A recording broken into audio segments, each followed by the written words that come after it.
Welcome to JK Tells a Story, where real-life dramas unfold. Sit back and enjoy today's tale. It all came to light accidentally, as such things do. I had come home from work feeling sick and was lying on the couch in the family room with my eyes closed. I had just parked my car in the garage. It was a warm Phoenix afternoon, so I had shut the garage door behind me after pulling inside. My wife didn't know I was home. When she pulled into the driveway, she left her car outside the garage. She and her sister Victoria came in through the front door and went into the kitchen. The sofa was facing away from the entry to the family room, so they couldn't see me lying there. I was about to get up and announce my presence, but when I lifted my head, I got so nauseous that I fell back down on the sofa again until the feeling passed. In the meantime, I was barely aware of their conversation in the kitchen. I gathered that my wife had stopped at our house on the way to drop off Victoria to show her a new dress she had bought for their annual outing to Las Vegas. Once a year for the last 4 years, the two of them took a weekend trip together from our home in Phoenix to Sin City to take in a show and visit the art galleries. Victoria's husband Greg and I would stay home and watch the kids while they were gone. We felt that they worked hard looking after our preschool kids during the year, and we could afford to give them a weekend away from their responsibilities. By the way, my wife's name is Melissa, and mine is Ethan. We have 2 kids, Tyler, 5, and Dylan, 2. Melissa and I had been married for 7 years, and I was a middle manager in a large logistics company. We managed to live reasonably comfortably on my salary. My wife is a very active woman and has worked to maintain her figure after 2 kids. We have a healthy, intimate life and really enjoy each other. I thought we were the perfect couple and had the perfect marriage. Victoria lives a few blocks away, and we do most things together as families and as good friends. Victoria was a slightly younger version of my wife, and the two were almost inseparable. They have a daughter, Sophie, who is 3. As I quietly continued to lie there waiting for my episode of nausea to pass, I could hear Victoria exclaiming over the dress my wife was showing her. "My gosh, that's a sexy dress. Has Ethan seen it? And does he know you're taking it on the trip?" "No. If he saw it, he might get suspicious, so don't say anything. Okay? Brandon is really going to get a charge out of it." "Who the hell is Brandon?" I thought. My nausea had passed, but I continued to lie there, waiting to hear more. "Are you going to take a little something for Trevor?" my wife asked. "Who the hell is Trevor?" I thought again. "I have some special lingerie I've kept hidden from Greg that will really turn him on," Victoria responded. "I have some special lingerie too that Ethan hasn't seen either. That's sure to fire Brandon up." Good God, I thought. They must be having affairs, and it sounds like they know these guys pretty well. I was stunned and shocked by the implications of what I was hearing. Who were these guys? And how long and how often had they been meeting? My mind was already spinning from what I'd heard so far as they continued to talk. "Are you going to continue on your birth control pills again this year?" "Yes. I only wanted 1 child from Brandon. It's lucky that he and Ethan look so much alike. Ethan's mother even thinks Dylan is the spitting image of Ethan." My God. My God. I suddenly felt like I'd been kicked in the gut, and now my nausea was hitting me like a sledgehammer. I struggled to hold on to my heaving stomach. I wanted to be sick so badly that the bile was forcing its way up my throat. Thankfully, at that moment they decided to leave so Melissa could take Victoria home. I got up off the sofa quickly, heading for the downstairs bathroom as they were closing the front door. I barely made it to the toilet. The nausea overtook me, and I was violently ill. Thank heaven the lid was up. I must have emptied my entire stomach, and I still had the dry heaves when I finished. It took me a second to realize that I needed proof of any infidelity and that I needed to get out of the house before Melissa got back. Hurriedly, I sprayed some air freshener in the bathroom, grabbed my jacket, and ran into the garage. I got in my car, opened the garage door, and took off down the street, shutting the door behind me. I drove to a nearby mall parking lot and sat in my car, thinking about what I was going to do. I thought about getting hold of my brother-in-law Greg and telling him what I'd heard, but my mind was reeling in denial that Melissa was unfaithful to me and Dylan might not be my son.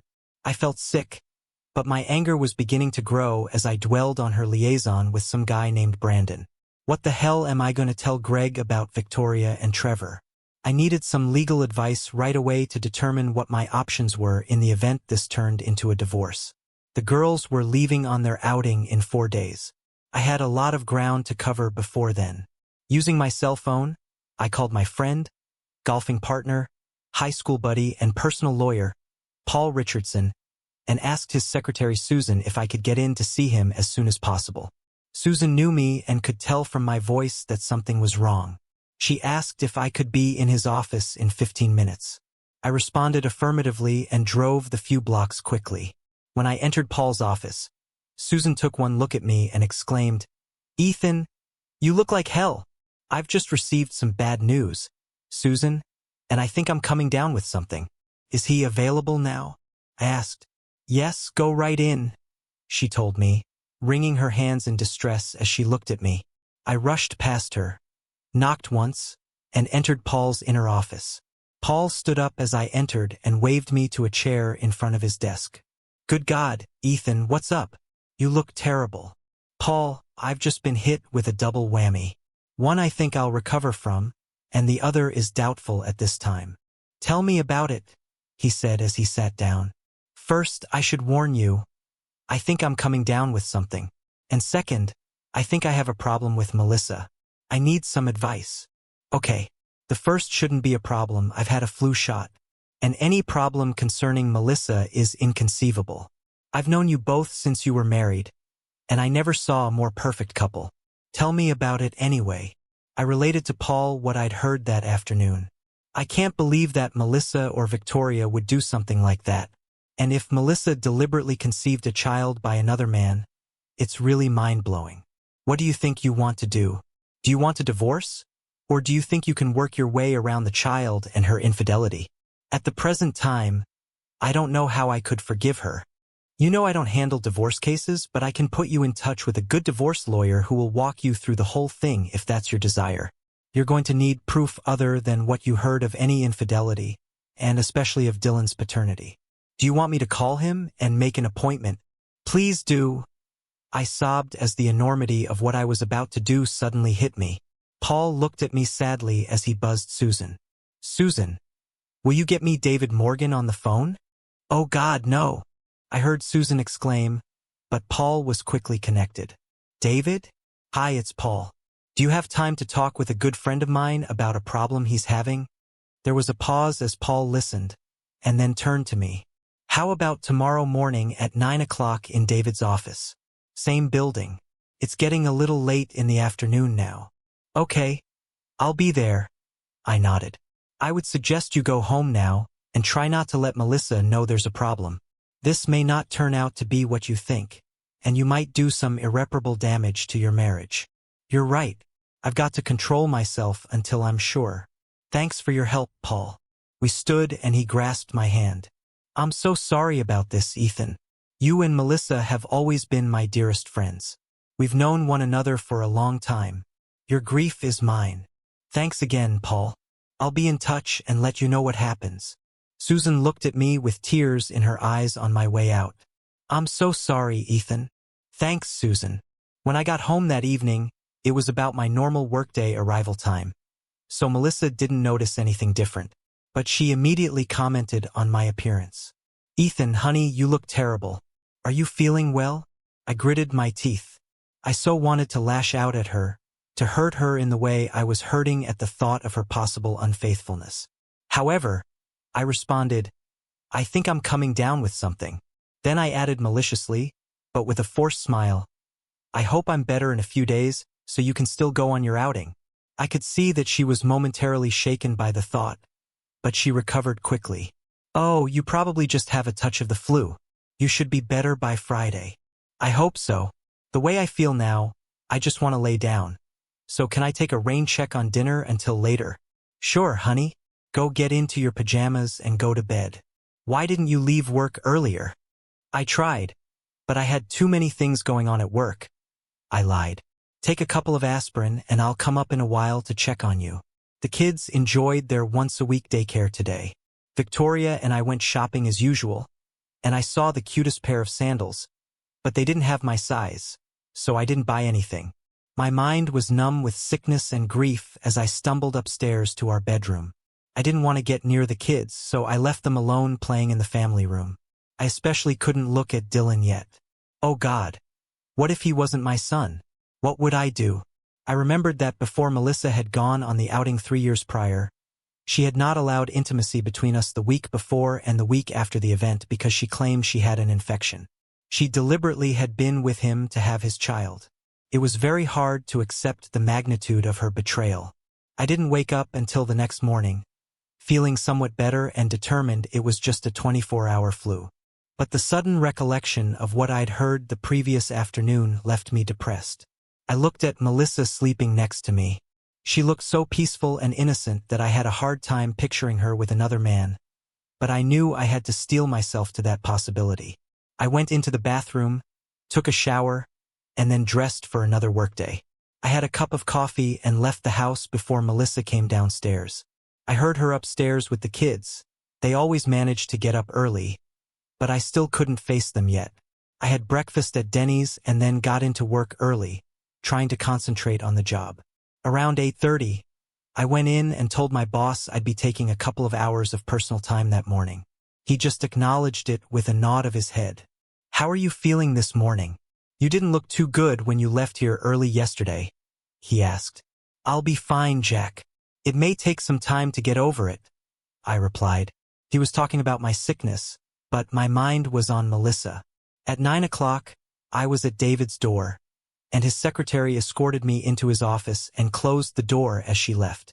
David had an informal grouping of easy chairs around a low table, and as we greeted one another, he waved me over to one of the chairs and took one across from me. "In this business," he said, "I find this more conducive to relaxing my clients because divorce is a very emotional issue and requires a lot of personal involvement. I have some decaf coffee here if you're interested. So why don't you tell me about it, and we'll go from there." I poured myself a cup of his coffee and started my story. When I finished, he thought for a moment and asked, "Do you love your wife?" I thought I loved her more than life itself. But when I think about what she might have done to me, I get all cold and empty inside, and angry. It's like she's someone I don't know anymore, a stranger.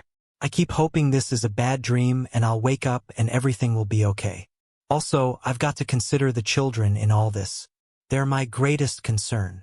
Well, I guess we need to find out for sure if she's committing adultery, and then, if what you heard is true, you can decide whether to proceed with a divorce. We are going to need to hire an investigator to check on what your wife is doing in Las Vegas this weekend. This could be a little expensive, so I would suggest getting your brother-in-law involved to share expenses. It sounds like, if it's true, we can kill 2 birds with 1 stone, pretty much. Then I think we need to make some DNA checks to verify the paternity of your children. I would suggest your brother-in-law does the same thing, but you can talk with him about it when you see him. We need to set up another appointment with him in attendance. I don't want to get Greg involved before our wives go on their outing. Right now, I'm having trouble relating to Melissa as I would normally be doing. I could attribute my abnormal behavior to the flu, but if I tell Greg and he starts acting funny toward Victoria, they may suspect something. Okay, that makes sense. Now, can you give me your wife's itinerary so I can provide it to the investigator? I'll need the name of the hotel, and a room number would be helpful if she has a special one reserved. I think they do reserve the same room every year, so I'll get that for you along with any itinerary they have. They fly and use taxis or shuttle buses when they get there. Okay, that makes it easier to keep track of them. Next, you've got to secure your finances. Do you know what I mean by that? I think I have an idea. You've got to protect your assets. We have to assume right now that what you heard is correct, so wherever your wife has access to joint accounts, credit cards, etc., think about changing the beneficiaries on your insurance policies to your children. It's been known to happen that when a spouse becomes aware of an impending breakup, they run and clean out all accounts. You can always change it back if there's no problem. You can be as generous as you want on your joint checking account so she can exist until she finds a job or a new dwelling place. I'll leave that up to you. When you talk to your brother-in-law, you can give him a heads up there too. When we sit down to negotiate a divorce settlement, we can go for a split of both your assets. I'll get started on ours today then. Then I hope all this turns out to be a false alarm for you. But if it turns out what you heard is true, You should be able to gain custody of your older son without any problem. Okay. Thanks, David. I'll get that itinerary for you by tomorrow. After leaving David's office, I went straight to the bank and closed all our joint savings and CD accounts, placing the funds in an account in my name only. I left $1,000 in our joint checking and moved the rest into my savings account. Then I contacted my stockbroker and moved our funds into my own account. He was a little concerned about what it meant, but I didn't enlighten him. I wanted to cancel our credit cards, but I was afraid that if a charge was refused while they were in Las Vegas, it might alert them, so I decided to wait until I heard from the investigator. Then I went back to the office and tried to concentrate on my work until it was time to go home. I couldn't seem to stomach my lunch. I didn't know whether it was due to remnants of the flu or the thoughts of my wife. Pictures of her being with some other guy went through my mind, and my anger and stress level soared. I knew I had to keep myself under control. When I got home that evening, I feigned continued sickness. Melissa appeared to be concerned. Why didn't you stay home today? You shouldn't have gone to work at all. I didn't want to give it to you and the kids. If you got it, then you may not be able to go on your outing with Victoria this weekend, I said, waiting for a reaction. You could be right. Maybe you should sleep in the spare room tonight, or until you feel better, I suggested, making sure her weekend plans with her lover wouldn't be interrupted. It was going to be very difficult to keep from letting her know I suspected something for the next few days. I managed to get some dinner down. Instead of going in to watch TV afterward, I went to the computer to check my email. While I was there, I thought I'd check and see what emails she was receiving on her account and discovered she'd changed her password. I played around a little while and discovered her new password with Dylan's name and birth date. When I opened it, I hit the mother lode. A series of emails from someone with the username Walsh. I copied them over to a new file to print off later. I read a few to confirm what I'd hoped I wouldn't find. Proof of her infidelity. They must have communicated to arrange this weekend. They might be using the telephone while I'm at work too. Most of their plans had been made before this, so I didn't expect to learn much more if I tapped the phone line now. The emails would provide an adequate written record of their plans. Now I would just have to wait. The next day, I faxed a copy of the itinerary to David and tried to continue working as normal, but it was very hard. My boss and my secretary knew something was wrong but didn't say much except to ask if I was still sick. I just told them it was hard to shake and kept on working. I printed off Melissa's emails from Walsh after reading them and mailed the copies to David. I now knew they had been meeting on this annual outing for 4 years and that Brandon and Trevor registered in one room and Melissa and Victoria in an adjoining room. That way the lovers could each share a room and be together. They reserved the same rooms every year, so I passed the information on the room numbers to David as he requested. I also learned that Brandon and Trevor were married and lived in San Diego. They took in the annual boat show at the same time every year, leaving their wives home to look after the kids. Finally, it was Friday. Melissa and Victoria would be heading to the airport in Victoria's car around noon and leave it there until they got back on Sunday. I got up and went down to the kitchen. Melissa was there with coffee made and cooking a bacon and egg breakfast. Normally I just had cereal, so I thought this must be something special. This morning I want to give you a good breakfast anyway before I go. I worry about you, you haven't been eating well all week. That flu must be really hanging on. I'm sorry we haven't been intimate this week, and I thank you for trying to protect me and the kids. I really appreciate it. When I get back Sunday, you should be feeling better, and I'll show my appreciation then, Melissa said. Thanks, Melissa. I'd be looking forward to it, I replied and gave her a chaste kiss on the cheek. She seemed pleased. Don't forget to be home by noon today, as you'll have to start your babysitting duties, so we can get to the airport. No, I haven't forgotten, I growled back, momentarily forgetting the need to stay in control. But the pressure of my thoughts regarding what she planned to do this weekend was getting to me. What's the matter, Ethan? Are you mad at me for some reason? No, I was just clearing my throat. Must have been some phlegm, I replied, smiling innocently. She looked at me oddly for a moment, but I kept my face relaxed and attentive as she resumed her chatter. After breakfast, I put on my suit jacket, grabbed my briefcase, and headed for the garage. Aren't you going to kiss me goodbye before you go? She asked, looking at me strangely again. I decided I had to go all out here, or she was going to suspect something. So I turned, dropped the briefcase, took her in my arms, and kissed her on the lips. My stomach was feeling nauseous, but I suppressed it as I tried to convince her of my feelings. It must have worked because when I stepped away, she said, "Wow, honey, maybe you want to stay home this morning, and we'll spend some time together." I'd like that, I'd like to, dear. But if I'm going to take a half day off, I need to get to work, I replied. I gave her another kiss on the cheek, grabbed my briefcase again, and proceeded to the garage. She was all smiles when I left, so I hoped she wasn't suspicious anymore. If she wanted to act like the loving wife, I could act the loving husband for a little longer. I was home from work by noon, and Melissa had lunch ready for me. I ate and chatted with her as she gathered her bags at the door. "Well, I hope you girls are going to behave yourselves," I told her in as jovial a manner as I could muster. "We always do, honey, but there are always some cute guys there to look at," she quipped back. "As long as it's just looking," I responded. But then I added in a serious note, "You know, it would kill me if you ever decided to play around. I don't think I could survive it." Melissa looked shocked for a moment but managed to smile. "You know I've always been faithful to you, Ethan, and that will never change." "I know, but you're a beautiful woman, and I know you get hit on occasionally. And I know that a stay-at-home mom gets bored," I said, watching her now pale face. She hugged me, and just as Victoria honked out front announcing her arrival, she gave me a quick kiss on the lips and turned away. I thought I saw a tear in her eye as I picked up her bags and followed her out the door to Victoria's car. Minutes later, I watched as the car went down the street, and we waved goodbye to one another, maybe for the last time. After feeding the kids, I called Greg and told him I was coming over for a minute. He acknowledged that he'd be there, so I gathered up the kids and drove the few blocks to his house, taking a copy of Melissa's emails with me. When I arrived, Greg was just finishing up feeding Sophie, and he gave me a big smile and greeting as I entered with Tyler and Dylan. "Hi, you guys," he greeted us. "Come into the family room and we'll watch a video with the kids."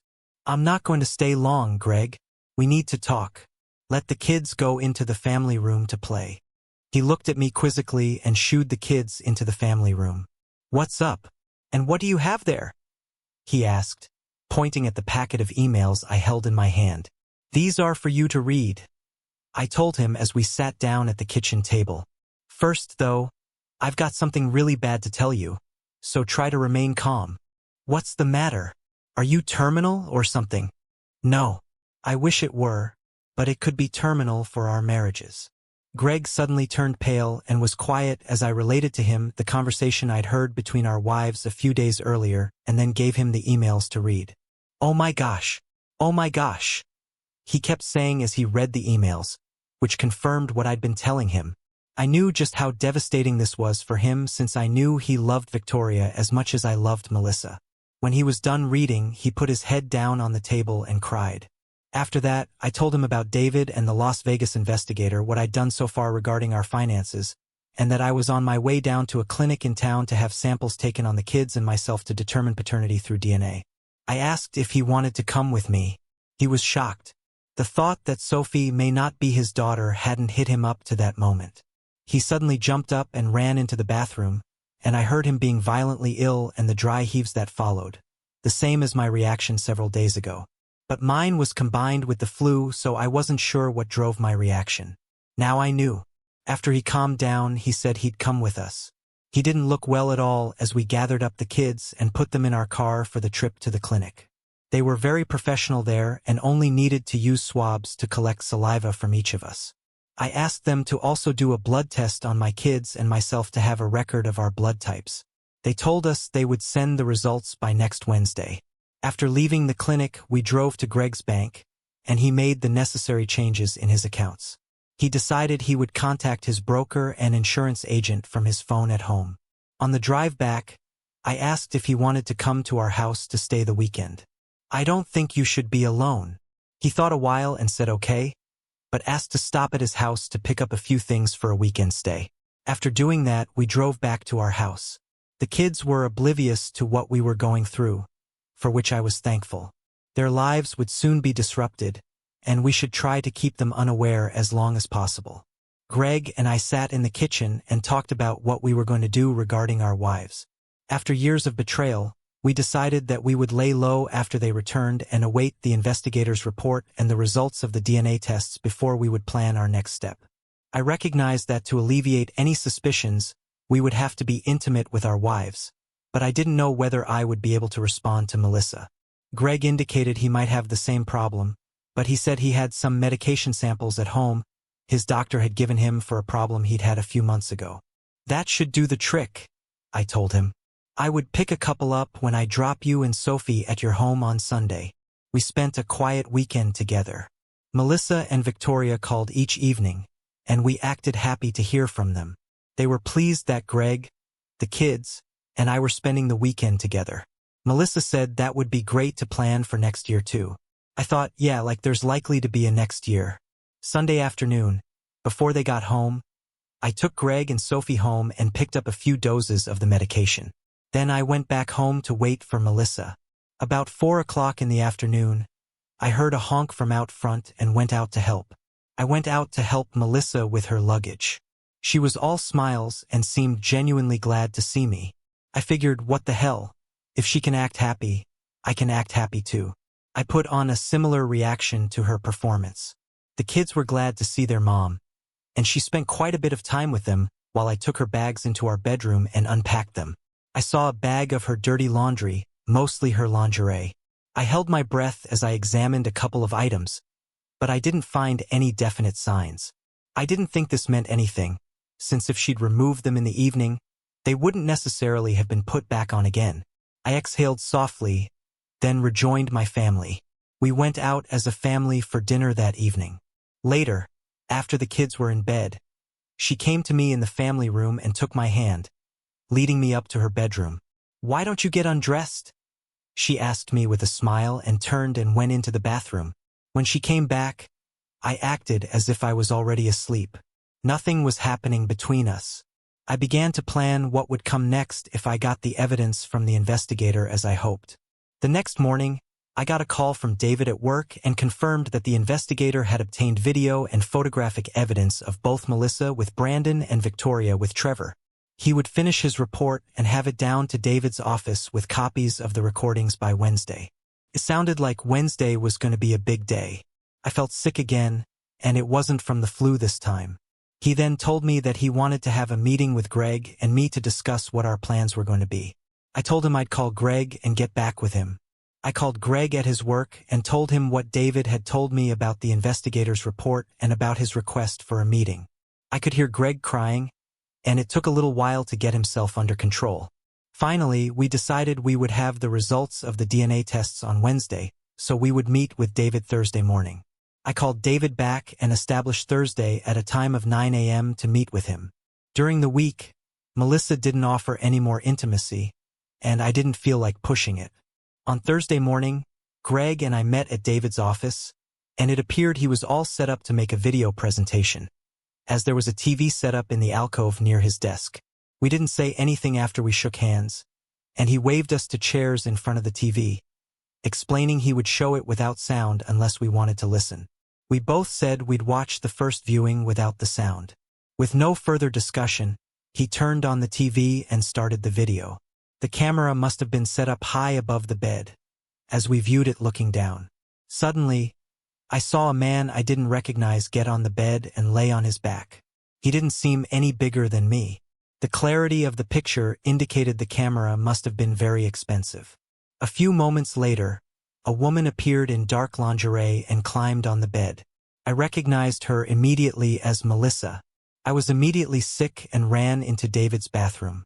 I noted it was the same outfit she had worn our last evening together. David had stopped the video, and he resumed after I came back. The video continued showing them together. David suddenly turned on the audio, and we heard voices fill the room. Melissa's voice could be heard saying, "I'm sure glad we could do this once a year, Brandon. If I couldn't let my hair down at least once, I'd go stir crazy at home. I love my husband, but I don't think he'd respect me if I did the things I do with you." I feel the same way, Melissa, he responded. I thought you should hear that, David said as he turned the audio off again. We continued to watch, and then David put in another recording, and we watched Victoria and her partner go through a similar scenario. When it was finished, David turned off the TV and then turned to us. What's your pleasure, gentlemen?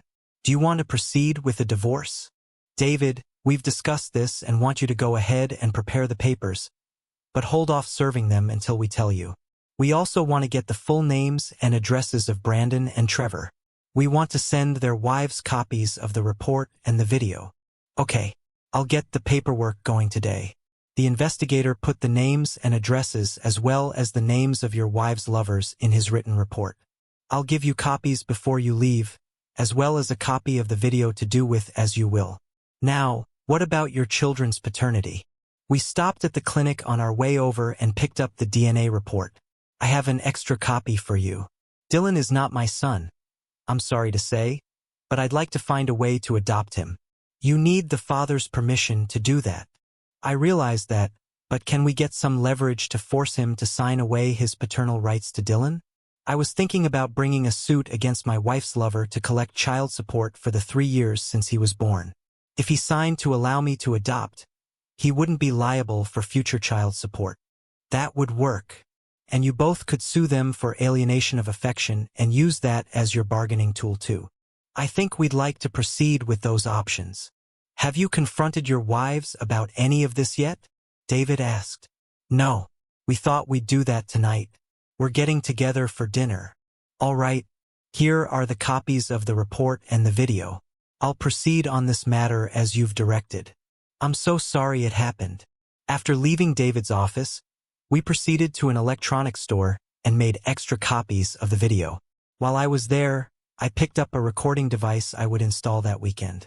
We then proceeded to a copy center to run extra copies of the report. We purchased large shipping envelopes, addressed them to the wives of Brandon and Trevor, and then express shipped them for overnight delivery to their homes in San Diego. A brief handwritten note was included in each envelope explaining who we were and how to get hold of US or David if needed.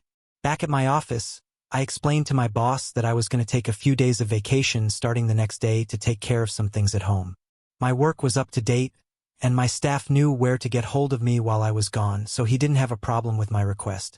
While at work the rest of that day, I called our credit card companies and canceled our joint cards, opening one in my name only. Then I canceled Melissa's cell phone. Checking Melissa's email account from my office computer, I found one email to Brandon sent Monday morning saying she'd arrived home safely and was looking forward to next year. There was no response from Brandon. The rest of the day I spent loading parts of the video and pictures from the report into my computer, then creating a website for it. I added more information on times, dates, etc., as well as a copy of the report on mine and the children's DNA tests. When I was finished, I secured the results under a password-protected file and left for the day. When I got home, Greg, Victoria, and Sophie were already there. After fixing drinks for everyone, Greg and I went into the family room, leaving our wives in the kitchen preparing dinner. Is everything ready? Greg asked. I just need to load one of the videos in the player, so we'll be ready after dinner. I got up and retrieved a copy of the video from my briefcase and loaded it into the DVD player. Then I went back and sat down and raised my glass to Greg. He returned the salute. After a friendly family dinner, we adjourned to the family room after sending the kids into a bedroom to watch SpongeBob SquarePants, one of their favorites. I announced that I had a video I wanted to show everyone. The wives looked at me expectantly but puzzled. This isn't something inappropriate, is it? Melissa asked. You promised me you wouldn't bring any of that X-rated stuff into this house. Honey, it's family stuff. It's educational and shows how a family can be destroyed, I said. She just nodded skeptically as I proceeded to start the video. The first bit about the bed in the middle of the room came into view, and then the picture of Brandon getting on the bed followed. Melissa hadn't recognized who the man was when she exploded. You told me this wasn't X-rated. I told you it was educational, I said. Then Melissa came into view on the screen. Oh my God! Oh my God! She screamed. How did you get these? She had gone as white as paste. The video continued, and Melissa and Victoria were both wailing and crying. "Turn it off. Turn it off. I don't want to watch," Victoria cried. "Don't worry, Victoria. It just started." Greg hollered at his wife. "We have a video of you too." Now they were both in shock, crying and sobbing. The kids had come running to see what was the matter, but we shooed them back to the bedroom before they saw anything. Finally, Melissa managed to gasp out, "Please turn it off. Ethan, please. We need to talk." I mercifully turned it off, leaving them sobbing and covering their tear-stained faces in shame. "Tell us about it, girls. Tell us why you wanted to betray us like that. We trusted you, and that trust is now gone. How do you plan to regain our trust? You broke your wedding vows. How do you atone for that?" I don't want to hear any "I'm sorry" or "I can explain," because nothing you can say will give us relief from the pain you have caused us. We just want to know how you plan to gain our trust again, or our marriages are over and we get a divorce. With these videos, we will get custody of the children, and you will get minimum financial satisfaction from us. So if you think your marriages are worth saving, tell us how you plan to get us to trust you again. "I don't know. I don't know," Melissa cried, looking at me beseechingly. "You are my love. I thought it was just an innocent fling once a year. No one would be hurt. I am your love, am I? Would someone who professes love for her husband deliberately go out and get pregnant by another man? Tell me that, my love." "Oh God, you know." Melissa screamed and went into another fit of screaming and sobbing. Victoria was still sobbing, but she was looking at her sister with compassion. "Greg, I suggest that you take Victoria and Sophie home and work out your own marriage salvation plan. Melissa and I have a lot more to resolve than you do." Melissa stayed huddled on the sofa in a fetal position, crying in deep distress as I saw Greg and his family to the door. Victoria turned her tear-stained face with her makeup and mascara running down her face away from me as she left. I didn't even acknowledge her as I gave Greg a brotherly hug and parted. I returned to the family room and chased the kids back to the bedroom. They were getting concerned that something was seriously wrong in our family, and I decided to take them over to my folks for the night. When I told them, they were eager to go. The grandparents always spoiled them, and they loved it. Spending the night would be a special treat. I went back into the family room and told Melissa, "I'm taking the kids to my folks for the night.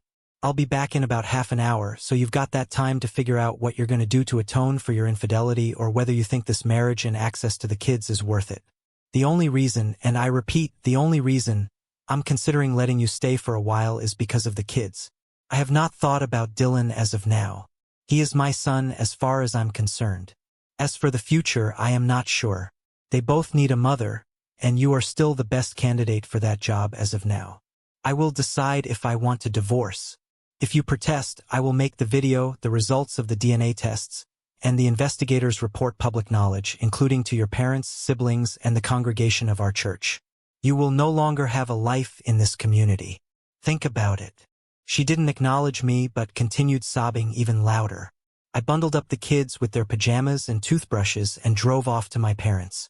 They lived about 15 minutes away and were surprised to see us, but I explained that Melissa and I wanted a little privacy. My dad winked at me and said, "We understand, son. Take as long as you like. You don't look very well, though." "I'll be okay, Dad." I arrived back home, and the house was quiet. She wasn't in the family room, so I headed for our bedroom. I found her there gathering up her personal belongings and moving them to the guest room. I just looked at her and said, "Well." She looked like death warmed over and continued sobbing as she tried to gasp out, "This marriage, you, and my kids are more important to me than anything in this world. I'm not going to say I'm sorry for what I did, nor am I going to try to explain it, because you asked me not to do that. Why I allowed myself to get pregnant by him, I can't explain it even to myself. I will stay if you will let me. I realize I have to move out of our marriage bed until you see fit to want me back. I will not withhold my body from you. You can have me anytime you want. I know you can have revenge on me by being with someone else, and I can't stop you. It will hurt me as deeply as I have hurt you. I will do anything you want, agree to any conditions you want to make, to be able to stay here with you and the kids. I realize if I decide on a divorce, it would be the end of me. I thank you for giving me any chance to redeem myself. That was quite a speech, Melissa. Now shut up and listen. You may not realize that the conditions I'm going to need to allow you to stay here may eventually make you want to leave, but I want this so badly I can taste it. Since I found out almost 10 days ago, I've been living in torment, but your torment may take years. I hope you consider that. I have Ethan. I will give you my conditions tomorrow, I told her, and then turned and went back downstairs. Later, alone in bed, I could hear her sobbing most of the night in the guest room. I wanted to go and comfort her, but thinking again about what she'd done made me so enraged I couldn't force myself to go to her. She would have to do her atonement. The next morning I got up early, showered, and dressed casually. It was Saturday, but I wanted to sit down and write out the conditions of our new marriage, established in black and white, so I could get Melissa's agreement when she got up. I sat in the kitchen for almost an hour, writing, crossing out, and finally arriving at a final draft. I waited until 10 o'clock and then went up and woke Melissa. When you get cleaned up, I told her, please join me downstairs in the kitchen. She looked at me and nodded, and I left her. Shortly afterward, I heard the shower running, and in half an hour she was sitting at the kitchen table with me. I want you to know I have given this serious thought and tried not to let my need for revenge overwhelm me and do something I would regret. I don't know whether I still love you, but I honestly hope you'll stay the course on this so I can find out whether I do or not. I miss the wife I once had deeply.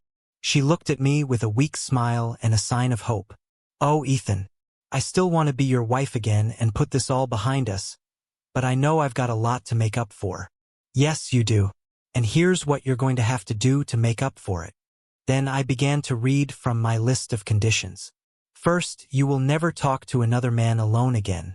I want that to mean you will not even be alone with the pizza delivery boy or the meter reader.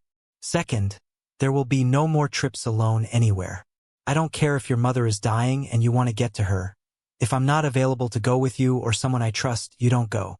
Third, you will notify me whenever you leave the house, where you're going, how long you will be, purpose of the trip, and notify me when you're back home. Fourth, you will have no credit cards or cell phone. I've already canceled those anyway. Fifth, you will make yourself available for intimacy 24/7. Nothing will be held back. If I tell you to do something, you will do it. If you can do it for Brandon, you can do it for me. Do you understand that? Yes, I understand. I always wanted to do it with you, but I was afraid I would lose your respect. Well, I've sure lost any respect I have for you now. Was it worth it? No, she sobbed. What you did to me requires that I include this condition also. Sixth, you will treat me with respect at all times. You will be a happy, obedient wife and mother. Seventh, you will report to me every time you talk or communicate with a man, even if it's on the phone, in a chat room, or via email. I will have ways to verify this, so you had better be truthful and honest with me. Eighth, you will sign adoption papers allowing me to adopt Dylan if I want to. Ninth, you will limit communication with Victoria, in person or other means, to 1 hour a week. I don't know who influenced whom on your affair, but I expect it was you. Greg agrees that we have to keep you two apart. 10th, you will be given a clothing allowance, but I will have approval of any new clothes you buy. I will not have you spending the money I work for to buy clothing for a lover. That is another sore spot with me. And that's pretty much it. Do you have any comments or reservations about these conditions? Punishment for a breach of any of these conditions will be commensurate with the infraction. None. I accept them without reservation. They are more lenient than I would have given you if our positions were reversed. Thank you. You know you will have to get Dylan's natural father to sign off too. I know that, and we are working on getting that signature. You should realize that your lover and Victoria's are not getting off scot-free on this. Copies of the investigator's report and the video have been sent to their wives also. We will be suing them for alienation of affection, and your friend will be sued for back child support and future child support if he doesn't agree to the adoption. I think he will sign the papers and agree never to try to see or contact Dylan until after his 21st birthday. Oh my God, you'll destroy him. So you still have feelings for him? Besides, you should have thought about the future ramifications when you got involved with him and had his baby. She closed her eyes. It was just so easy. We didn't think about being caught. But you did. I had a bad night, dreaming about Melissa and Brandon. It seemed they were laughing at me as they were together. I awoke in a rage with my shirt wet from the sweat that poured off me. I must have made some noise because Melissa came running and asked, "Are you all right?" I was still in the throes of my rage as I responded roughly, "Yes, I'm all right. Leave me alone." "I'm sorry," she said as she backed out of the room and left. The next morning I got up, showered, then dressed for early service at church. Knocking on Melissa's door, I said, "We leave for church in 1 hour." Then I went and started to get the kids ready. We were all ready to go on time, and we were back on our normal schedule. After church, we went to IHOP for breakfast as we normally did. Then we went home to spend a lazy afternoon.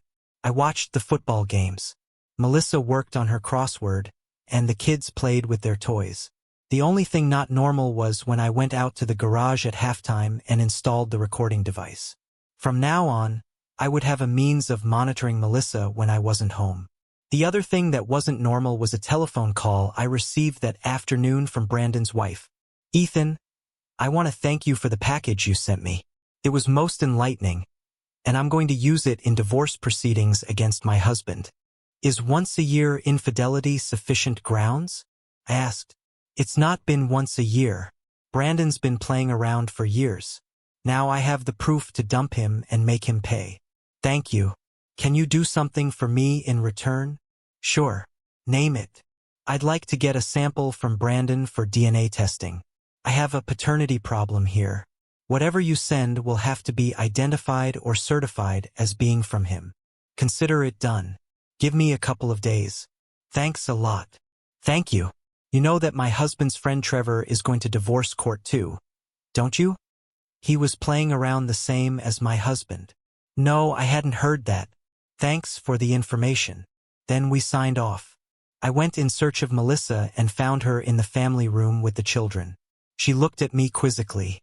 She knew she shouldn't ask who had called, but I decided to enlighten her and cause her more pain regarding her lover. "Who was that?" she asked tentatively. "Brandon's wife. She's divorcing him. Trevor's wife is divorcing him as well."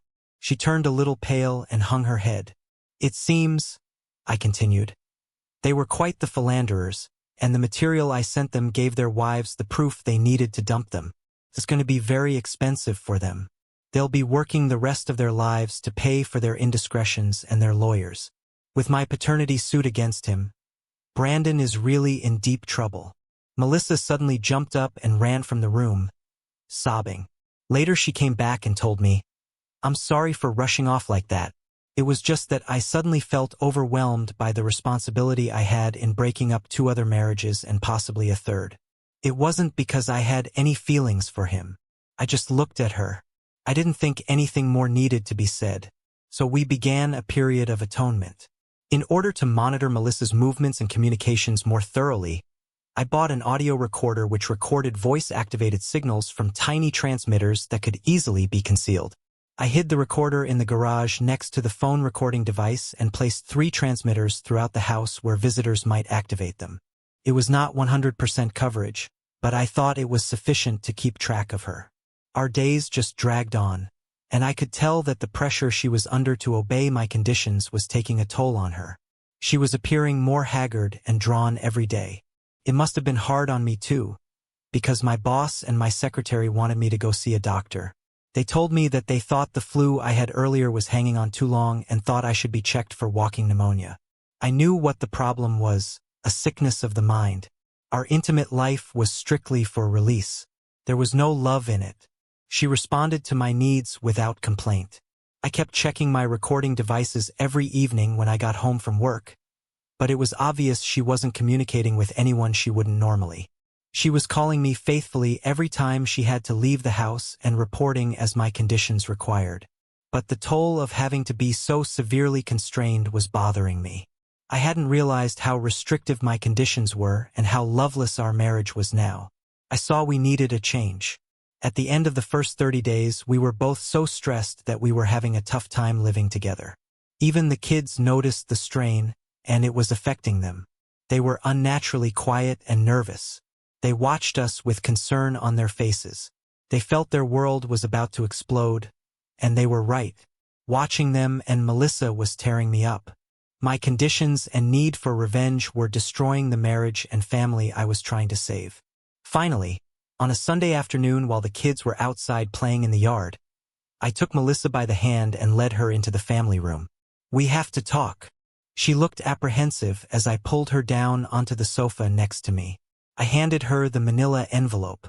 She looked at me expressionless for a moment, then broke down and started to cry. I was looking at the rest of our lives. "I love you, Melissa, but I can't keep going on like this. I'm watching you die a little every day, and I suddenly realized I can't live like this. The kids are hurting too. I've given it a lot of thought for the last few days to try to assess my feelings toward you. For a long time, I felt empty, and I think I don't love you anymore. I just wanted to keep going for the sake of the kids. But it's becoming obvious that a split is coming. I can't forgive you and get over your affair, and especially Dylan not being my son. I want you to know that I may never be able to forget what you did, but I can try to forgive you. When I made that decision to forgive you, I suddenly felt better about myself. The reason was my love for my own self-preservation. I don't know whether that makes sense, but I hope it does. Oh, Ethan, I think I understand your reasoning, and I know it was hard to make your decision. I love you so much, and I wanted you back with me. I guess it is what it is, and I have to live with it." Melissa left the house the next morning, and I had a hard time explaining to the kids that Mommy and Daddy have to be away from each other. It was not hard explaining to the rest of the family, though. There was a lot of heat that came from our parents, especially her side. Somehow we managed. Brandon was divorced and now lives in a small condo. He will be paying his wife for the rest of his life, as she does not intend to marry ever again. Victoria and Greg remained married, but it was a loveless marriage. Every time I visit them at their house, I can feel the tension in the air. It's like a ticking time bomb. After much discussion, Greg decided to give their life another try and went to marriage counseling with Victoria. I'm not sure if that will help. I never considered that for me. I adopted Dylan as my son. I could not bring myself to the point where I asked him not to call me Dad. For him, I was his father ever since he was born. I never told him that he is not my son. I was divorced 5 months later, and as per our settlement, I did not give anything to Melissa. She never asked for anything. I did give her visitation rights. Melissa started dating after a year, and 5 years later she got married. I was invited but let the kids attend the event. I never married or dated again. For me, the experience was enough. I could not afford to experience it again. You may call me a coward, but it's better to stay single and love your kids than to get married again in fear of losing everything. Thank you for your viewing. See you next time. If you enjoyed this, subscribe to JK Tells a Story for more tales.